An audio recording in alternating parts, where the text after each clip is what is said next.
الرحمن الرحيم ياسين والقرآن الحكيم إنك لمن المرسلين على صراط مستقيم تنزيل العزيز الرحيم لتنذر قوما ما أنذر آباؤهم فهم غافلون لقد حق القول على أكثرهم فهم لا يؤمنون إنا جعلنا في أعناقهم أغلالا فهي إلى الأذقان فهم مقمحون وجعلنا من بين أيديهم سدا ومن خلفهم سدا فأغشيناهم فهم لا يبصرون وسواء عليهم أأنذرتهم أم لم تنذرهم لا يؤمنون إنما تنذر من اتبع الذكر وخشي الرحمن بالغيب فبشره بمغفرة وأجر كريم إنا نحن نحيي الموتى ونكتب ما قدموا وآثارهم وكل شيء أحصيناه في إمام مبين واضرب لهم مثلا أصحاب القرية إذ جاءها المرسلون إذ أرسلنا إليهم اثنين فكذبوهما فعززنا بثالث فقالوا إنا إليكم مرسلون قالوا ما أنتم إلا بشر مثلنا وما أنزل الرحمن من شيء إن أنتم إلا تكذبون قالوا ربنا يعلم إنا إليكم لمرسلون وما علينا إلا البلاغ المبين قالوا إنا تطيرنا بكم لئن لم تنتهوا لنرجمنكم وليمسنكم منا عذاب أليم قالوا طائركم معكم أئن ذكرتم بل أنتم قوم مسرفون وجاء من أقصى المدينة رجل يسعى قال يا قوم اتبعوا المرسلين اتبعوا من لا يسألكم أجرا وهم مهتدون وما لي لا أعبد الذي فطرني وإليه ترجعون أأتخذ من دونه آلهة إن يردني الرحمن بضر لا تغن عني شفاعتهم شيئا ولا ينقذون إني إذا لفي ضلال مبين إني آمنت بربكم فاسمعون قيل ادخل الجنة قال يا ليت قومي يعلمون بما غفر لي ربي وجعلني من المكرمين وما أنزلنا على قومه من بعده من جند من السماء وما كنا منزلين إن كانت إلا صيحة واحدة فإذا هم خامدون يا حسرة على العباد ما يأتيهم من رسول إلا كانوا به يستهزئون ألم يروا كم أهلكنا قبلهم من القرون أنهم إليهم لا يرجعون وإن كل لما جميع لدينا محضرون وآية لهم الأرض الميتة أحييناها وأخرجنا منها حبا فمنه يأكلون وجعلنا فيها جنات من نخيل وأعناب وفجرنا فيها من العيون ليأكلوا من ثمره وما عملته أيديهم أفلا يشكرون سبحان الذي خلق الأزواج كلها مما تنبت الأرض ومن أنفسهم ومما لا يعلمون وآية لهم الليل نسلخ منه النهار فإذا هم مظلمون والشمس تجري لمستقر لها ذلك تقدير العزيز العليم والقمر قدرناه منازل حتى عاد كالعرجون القديم لا الشمس ينبغي لها أن تدرك القمر ولا الليل سابق النهار وكل في فلك يسبحون وآية لهم أنا حملنا ذريتهم في الفلك المشحون وخلقنا لهم من مثله ما يركبون وإن نشأ نغرقهم فلا صريخ لهم ولا هم ينقذون إلا رحمة منا ومتاعا إلى حين وإذا قيل لهم اتقوا ما بين أيديكم وما خلفكم لعلكم ترحمون وما تأتيهم من آية من آيات ربهم إلا كانوا عنها معرضين وإذا قيل لهم أنفقوا مما رزقكم الله قال الذين كفروا للذين آمنوا أنطعم من لو يشاء الله أطعمه إن أنتم إلا في ضلال مبين ويقولون متى هذا الوعد إن كنتم صادقين ما ينظرون إلا صيحة واحدة تأخذهم وهم يخصمون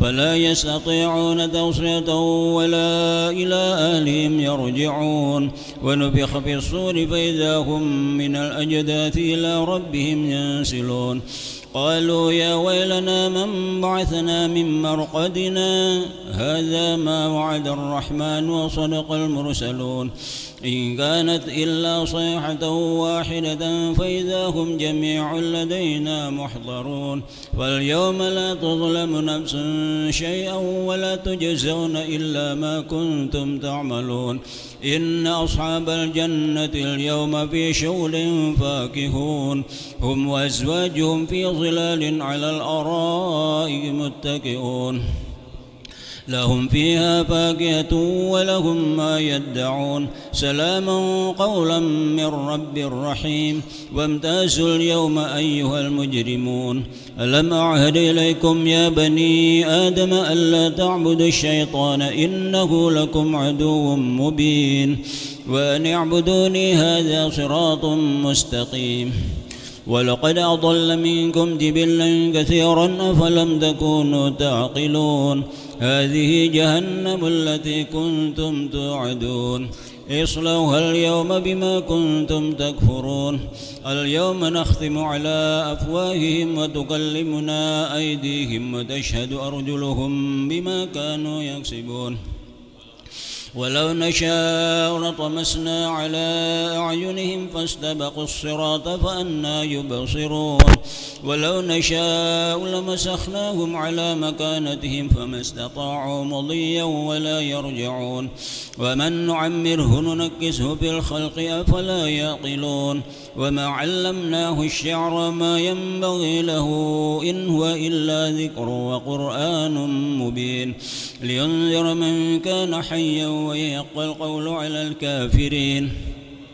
أولم يروا أنا خلقنا لهم مما عملت أيدينا أنعاما فهم لها مالكون وذللناها لهم فمنها ركوبهم ومنها يأكلون ولهم فيها منافع ومشارب أفلا يشكرون واتخذوا من دون الله آلهة لعلهم ينصرون لا يستطيعون نصرهم وهم لهم جند محضرون فلا يحزنك قولهم إنا نعلم ما يسرون وما يعلنون أولم ير الإنسان أنا خلقناه من نطفة فإذا هو خصيم مبين وضرب لنا مثلا ونسي خلقه قال من يحيي العظام وهي رميم قل يحييها الذي أنشأها أول مرة وهو بكل خلق عليم الذي جعل لكم من الشجر الأخضر نارا فإذا أنتم منه توقدون أوليس الذي خلق السماوات والأرض بقادر على أن يخلق مثلهم بلى وهو الخلاق العليم إنما أمره إذا أراد شيئا أن يقول له كن فيكون فسبحان الذي بيده ملكوت كل شيء وإليه ترجعون بسم الله الرحمن الرحيم قل هو الله أحد الله الصمد لم يلد ولم يولد ولم يكن له كفوا أحد بسم الله الرحمن الرحيم قل هو الله أحد الله الصمد لم يلد ولم يولد ولم يكن له كفوا أحد بسم الله الرحمن الرحيم